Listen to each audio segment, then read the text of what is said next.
ఎదురు చూసిన రుతుపవనాలు పక్కనే ఉన్నాయి. ఆల్రెడీ పక్క రాష్ట్రం ఏపీలో విస్తరిస్తున్నాయి. అక్కడక్కడ చిరుజల్లులు పడుతున్నాయి. కానీ ఎండలు మాత్రం దంచి కొడుతున్నాయి. జూన్ నెల సగం పూర్తయినా 40 డిగ్రీల నుంచి దిగడం లేదు ఉష్ణోగ్రతలు. వేడి గాలులు జనానికి చుక్కలు చూపిస్తున్నాయి. ఉదయం 10 గంటల నుంచి రోడ్లన్నీ నిర్మానుష్యంగా కనిపిస్తున్నాయి. భానుడి భగభగలతో జనానికి చెమటలు పడుతున్నాయి.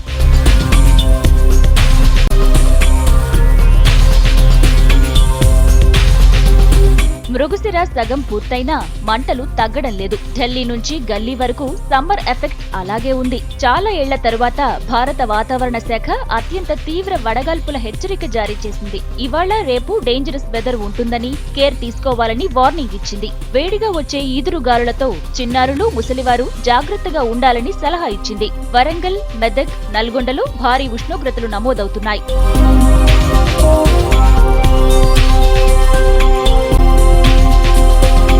ఇటు ఆంధ్రప్రదేశ్లోనూ వడగాలులతో జనం తిప్పలు పడుతున్నారు. విజయనగరం, విశాఖపట్నం, కృష్ణా, గుంటూరు, ప్రకాశం, ఉభయ గోదావరి జిల్లాల్లో మంటలు పుట్టిస్తున్నాయి ఉష్ణోగ్రతలు. కొన్ని ఏరియాల్లో స్కూళ్లకి తాళాలు వేయాల్సిన పరిస్థితి వచ్చింది. పాఠశాలలకు వెళ్లే విద్యార్థుల తిప్పలు అన్నీ ఇన్ని కావు. దీంతో ఉదయం స్కూళ్లు నడిపి మధ్యాహ్నం తాళాలేస్తున్నారు. ఇప్పటికే 100 మందికి పైగా ఎండ దెబ్బకి చనిపోయారు. తీర ప్రాంతం వేడితో మండిపోతోంది.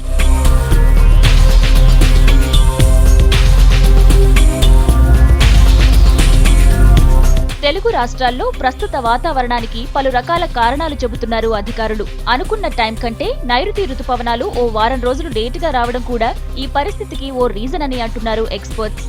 రాయలసీమ, దక్షిణ కోస్తా జిల్లాల్లో రుతుపవనాలు ప్రవేశించాయని భారత వాతావరణ శాఖ చెప్పినప్పటికీ వాటి ప్రభావం పెద్దగా కనిపించడం లేదు. ఏపీలోకి ఎంటర్ అయిన రుతుపవనాలు రాష్ట్రంలోకి రావడానికి దోబూచులాడుతున్నాయి. బలహీనంగా ముందుకు కదులుతున్నాయి. మరో 3 రోజుల తర్వాతే మాన్సూన్ ఎంట్రీ ఉంటుందని అంచనా వేస్తున్నారు అధికారులు. బంగాళాఖాతంలో అల్పపీడనం ఏర్పడే పరిస్థితులున్నాయని, తర్వాతే రుతుపవనాల కదలికలో వేగం కనిపిస్తుందని చెబుతున్నారు.